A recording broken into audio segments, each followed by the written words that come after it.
Welcome back.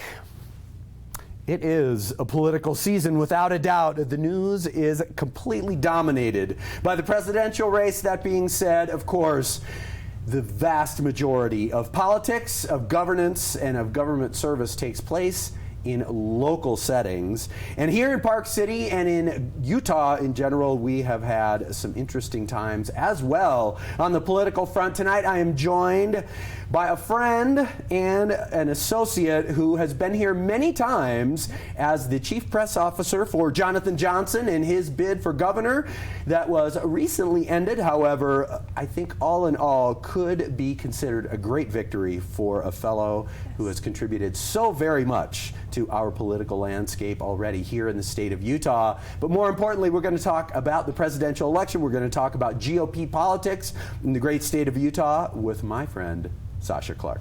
How are you? Thank you so much for having me on, Terry. You're welcome. Good to see you. Yeah, absolutely. I love coming back to Park City. This is my favorite city in the entire state. I grew up going on vacations here. Oh, yeah. Part of my honeymoon was here. Love Park City. So thanks for having me. Well, it's great to have you here. Yeah. And I'm happy that we have a chance to relate in a little bit different way. Absolutely. Since the last time you were here and the many times you've been here before. Yes. I think the word handler, that's right, that's a political word, right? Sure. We'll go with that. Not that Jonathan ever needed any help. I think he just needed someone to make sure he was at things on time. Sure. But of no, course. it was great. We always had a ton of fun being here, and I think this is great conversations. This is one of the things that makes America wonderful, the ability to talk and have dialogue and just to be able to come together to create better situations. Well, and I have to say, and I'll relate this to our audience, that most of the time I'm going out and finding people as a producer for the show, Yeah. and you contacted me. You Yeah. said, hey, I want to talk about these issues. I love that. I love that initiative, but also, you know, I spend a lot of time making fun of the news and making fun of the presidential race. It's completely understood. It's not very hard. I understand. It is not hard. Not at all. But that being said, there is a seriousness to all of this, and without looking further out at the way that other people view this election season and the importance of it, I have a very serious and heartfelt feeling toward this process, and all the more reason to have a serious conversation rather than, you know, make fun of this, that, or the other thing. To set the stage, you have spent time working within the membership of the GOP, of the Republican Party here in the state of Utah. Talk a little bit about your background in politics first and foremost, and how you became motivated to be involved in the political process. So right out of high school, I ended up interning in D.C. with Senator Orrin Hatch. Came back, worked for the majority leader. His name was Representative Brad Dee. Through a series of friends and things, ended up working a little bit for Mia Love, and then wound up being the communications director for Jonathan Johnson. And that's where I just recently was, and had amazing experiences there. And I think, as much as I love the political atmosphere, there is more of a personal drive. I come from a family of entrepreneurs and business builders, and there is so much that the government can affect in negatively or in positively for businesses, especially local businesses. So and that's one of my draws, is particular to the Republican Party. I like to think of the Republican Party as the party of opportunity, as the party of the American dream. And so that's something I want to protect going forward. I've traveled the world quite a bit, and there's nothing like getting off that plane at Salt Lake City Airport and realizing you're back in the United States and what that means. And I'm tremendously grateful for that, and I want to protect that. I think we've got to look, you know, sure, there's a press cycle this week about what's going on, but who's worried about the next month or the next year or the next generation, and bringing them along as well? So let's do this, because I kind of want to, I hate to say I want to get this out of the way, but I want to get your take on what's happening in the presidential race in general. I mean, we've just barely started the general election cycle. We've finished the conventions.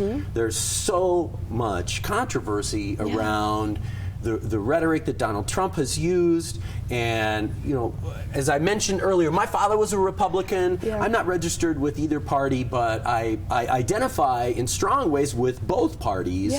That being said, it really feels like it's a tough season to stand up and say, I'm a proud Republican, and it feels like there's some changes happening literally right now. Yeah. But talk a little bit about emotionally for you personally, what it's like to be a woman, to be a Republican, to be someone who is intensely interested in the political process, to see what's going on right now. Yes, and I think it is difficult, and I also have the perspective of being someone who works in the political spectrum. Right. So there's 2 points, and I think what is somewhat frustrating is the soundbite essentially campaigning, where we have Donald Trump every other day. You're on social media and you're seeing some other outrageous quote he said, or Hillary Clinton. You're finding out, oh, we have more emails we're uncovering. Right. We're not talking about, well, who has a plan for the future?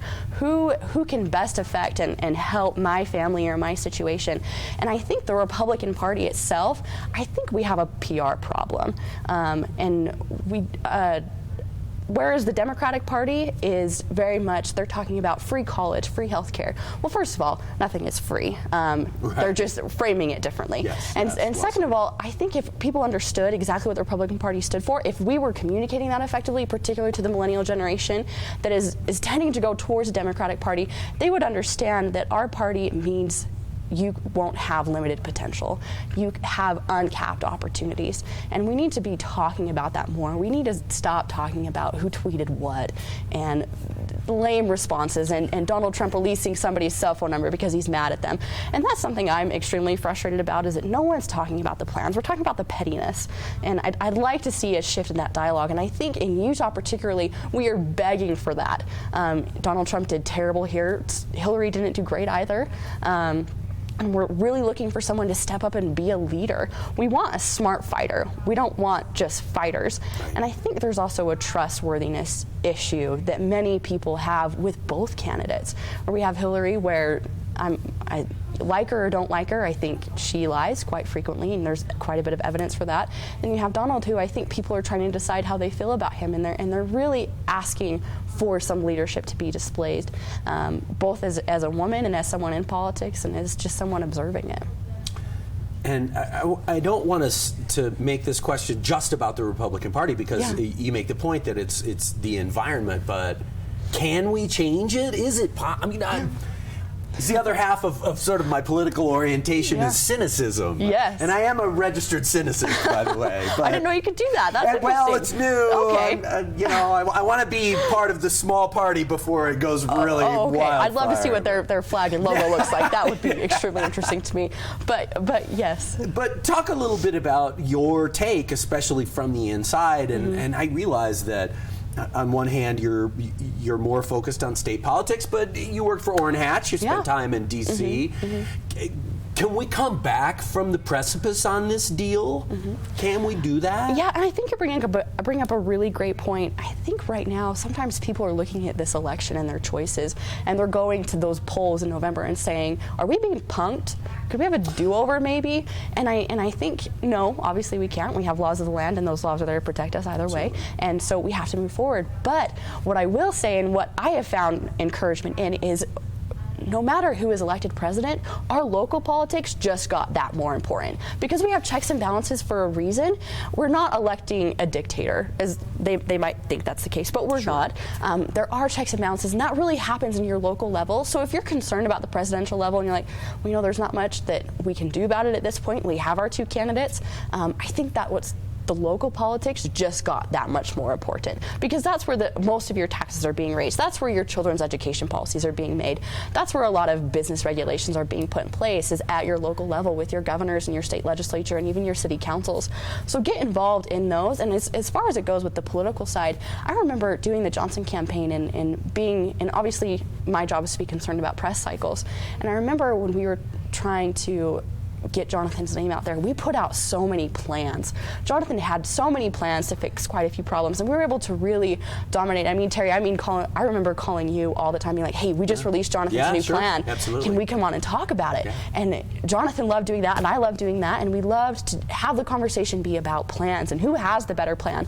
But right now it's about who's tweeting what, which is extremely unfortunate. And I think some people at the top level of either the Trump campaign or the Clinton campaign can switch that dialogue. Come up with the plan, release it, let us talk about it, let's change this dialogue. Talk a little bit about how you found the GOP environment to be this year, this spring, through the primary cycle, the caucuses, all of that. Obviously, the Republican Party is dominant here in the state of Utah, but things change. Yeah. Talk about your observations of what it was like, what the environment was like, what the tenor of the conversations were, and how you feel about where the Republican Party is now. The Republican Party, I think, in Utah, we can always do better, and I think no matter what, you can always be doing better. I do think Mike Winehouse, he has got a great campaign team behind him. I look forward to seeing some of the efforts that he puts into things, even though I don't align politically with him. But I do think we very well, and a lot of experts are saying this, we could become a swing state, and I think it's a great point to make. I don't think we will. I think Republicans will show up. Sure. I think we have this kind of innate sense it's our responsibility to go vote, which I love about Utahns. We feel like we have responsibility to do that. So I think your core people who were going to vote are going to vote no matter who's on the ticket, which I'm grateful for. But I do think we are not getting enough people to those polls. We have some of the lowest voter turnout in the entire country. A lot of it is because people don't feel like their vote matters, because we are so dominantly Republican. But it truly, absolutely does, and we've seen some races that were close at the local level. And I look forward to really, I think the next generation needs to start getting more involved. And what's difficult right now is what they're seeing is just fighting. Why would you want to be involved when all you're seeing is fighting? Truly. There's no one there to inspire. There's no one there to lead. There's no one there to be essentially someone you look up to. And I think we're all striving to find that, and I think it's out there. We have some tremendously talented people in this state, in this country, and we just need them to step up. There were quite a few presidential candidates I was so excited about, and was unfortunate they kind of had to drop out, but I think we're all waiting for something like that, and it needs to happen quickly. Indeed. Hey, let's take a break. Okay. Continue our conversation. Sounds great. More with Sasha Clark right after this. Please stay tuned. Welcome back. We are talking politics, and we are talking the Grand Old Party with one of its proud representatives here in the state of Utah. She spent time on the campaign team of Jonathan Johnson, who opposed Gary Herbert in the Republican primary. But more importantly, we are talking about today and going forward with Sasha Clark. Welcome back. Thank you. Thanks for having me on.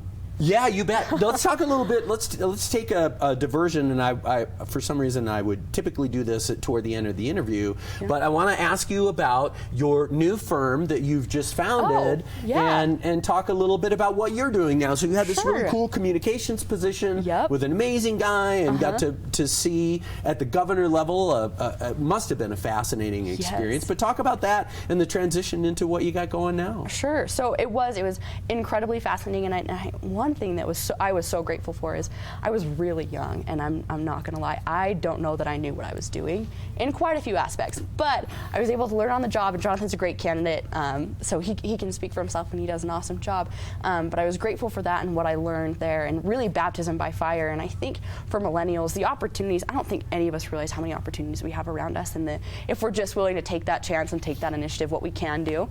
So with my new venture, Election day came, and that was a pretty bummer day. Sure. We put a lot of kind of blood, sweat, and tears into that election, but we were proud with how we ran the campaign, and we felt like we changed the conversation and moving that needle forward. But the new group I've actually come up with, so I was talking with a few of my family members and neighbors and saying, when was the last time you heard from your elected officials? And they're like, well, during the campaign season. I'm like, well, the campaign season's about 3 months out of 12. Right. And I know I work with a lot of these elected officials, and some of them are doing great work and really affecting the lives and creating programs and really trying their very best to represent their people. And so I said, we need to communicate more. There's this gap between quite a few elected officials and what's going on with their constituents.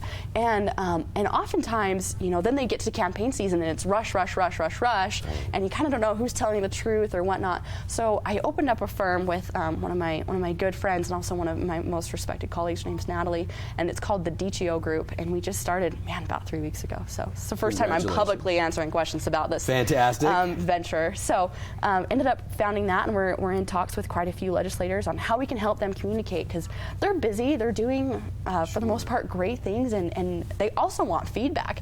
When I was talking with some of the members of the Senate, and they said, we don't want to just tell about what we're doing. We want to get feedback from our constituents. And after all, we do represent them. Sure. And I loved when they said that. That was really encouraging to me for them to say, look, we want to know what they think. Help us get that information. And in this day of technology, you have YouTube and social media channels that weren't around even a decade ago. Absolutely. And so now we are essentially mobilizing them and really optimizing the content on those platforms to get more people involved, get more input back, and really kind of bring this next generation, bring them in, get them excited, and inform on what's going on, because it does involve us on a personal level, and we may not realize it. In fact, I think most of us don't. But there's a lot going on, and there's some information. I think there's an information gap there, and so I'm hoping to bridge that with this new and firm. reach those people where they live. Reach the young people where they live. Exactly. I'll confess that I don't know that there are any elected officials who are killing the game on Snapchat right now. But and we're hoping to change that. I think there's some fun stuff with Snapchat going forward. I'm sure there is. It's a fantastic platform. Yeah. I have to say this to kind of chime in with the point that you're making, and that is that, to use a specific example, I think objectively, if you look at statistics and perform an analysis of the presidency of Barack Obama, in many ways, he's had a very successful presidency. But my biggest criticism, almost from the beginning, after being deeply impressed by his oratory skills on the campaign trail, efforts, the guy can connect with people. Did amazing stuff on social media. But during his tenure as president, I felt like he was way too absent, and I draw two comparisons that are, certainly in people's minds now. The first being Bill Clinton's presidency, and I mean the guy was definitely the communicator in chief. He never ever shied away from an open microphone, and but he was a pretty, and I think his performance at the DNC indicated that. He's a really effective and inspiring guy. I even looked to George Bush, 43, not 41, but who had an incredibly difficult time in the life of America. But George Bush, for all of his gaffes and all the criticisms, I felt like I was seeing him. And then comes this guy, and this is not to criticize in any way Barack Obama, except to say, guy, you weren't out there enough. Yeah, just because you got the job doesn't mean you get to take it for granted, and stop talking to us. Yes. And don't stop talking to us. Yeah, keep that dialogue open. And what's amazing, and I remember being in high school at one point, and George W. Bush came on, and he had all of the schools turn on to this channel, and he gave a press conference, and he talked about the importance of going to college. And as a high school kid who, I had some direction, as much direction as possible would be encouraged. Sure. But I remember looking at that and being like, you know what? I really should start trying to figure out what I want to do for college. And it was a president for back in Washington D.C., but they have a unique ability to lead and to use, and they call it a bully pulpit. But I hope they use it for not just bullying. But they can use, and technology is so amazing. When you consider like Facebook Live or Periscope, I can flip on and I can hit a button and you can be live. I remember with Jonathan particularly. We would want to talk about something, and it was rapid response, or it was just something that was on his mind, and we can get in front of thousands of people in 30 seconds, and not only get in front of them, but down at the bottom we're taking their questions, and so Jonathan can see their questions coming up, and he's literally talking to them, and they can be anywhere in the state, anywhere in the world, as a matter of fact, and be having a great conversation with a potentially elected official, and I think that changed the dialogue. I know Senator Lee, he does it. He does Facebook Live, I feel like every 4 days or something like that. He was just at the Bears Ears Monument talking to people, saying, hey, I hiked up this huge mountain. This is what I'm seeing. This is what's important. Oh, and by the way, I need you to call these legislators or these members of such and such administration and tell them you want to keep Bears Ears owned and managed by Utah. Right. And so he really did a great call to action that I was very impressed with. And in this day and age where technology is so available and where it's in our hands, it's right here, it's everywhere around us, we should be using it to better inform and get feedback back. Indeed. Yep. I think we should take one more break, and then I want to talk about the future. I want to talk about your future personally, and I want to talk about the future of the GOP. Okay, sounds good. More with Sasha Clark right after this. Please stay tuned. Welcome back. We're talking about getting our tweets favorited, and that is completely above board, I totally guarantee you. That said, we're talking about the grand old party, we're talking about politics in the state of Utah, and of course we're talking about the presidential election in 2016 with Sasha Clark. Welcome back. Thank you. So, as I said before we went to break, the future. Talk about a new business, what you have as goals for 2016, 17, and beyond, and also talk about how that segues with the Republican Party, whether that be here in the state of Utah or further beyond, should you be seeking elective office someday. Oh man, you're going to ask me that on live TV? If I'm going to seek elected office? There. Wow. I so went well, there. I will say, when I was dating my now wonderful and amazing husband, he's like, would you ever run for political office? And I looked at him and I said, I promise you I will never run for political office. So I think that was a caveat to get married, so I better not break that. Okay, fair enough. I love my marriage more than I think I would love political office. Good for you. But I love, got my priorities straight. Exactly, at least I got that going for me. Well, also, you made a promise and you're sticking to it. So I am right there, you it. may be completely unfit for political office. Oh, Just man. kidding. I thought we were going to make fun of politics, kidding. Terry.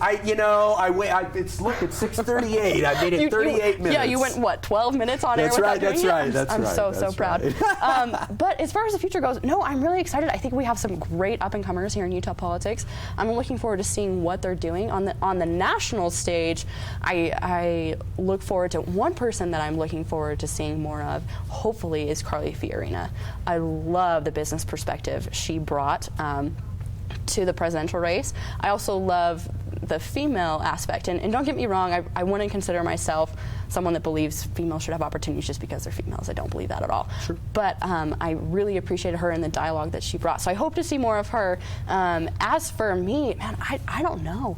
Let's see, I've got my DTO group that I founded that I'm hoping to do really well here in the state, and essentially work with a lot of legislators to help them communicate to their constituents, to really build that dialogue, and then maybe expand to other states. I have a friend who's running for president of the National College Republicans here in just a little bit, that I'm excited about helping her with back in Washington, D.C.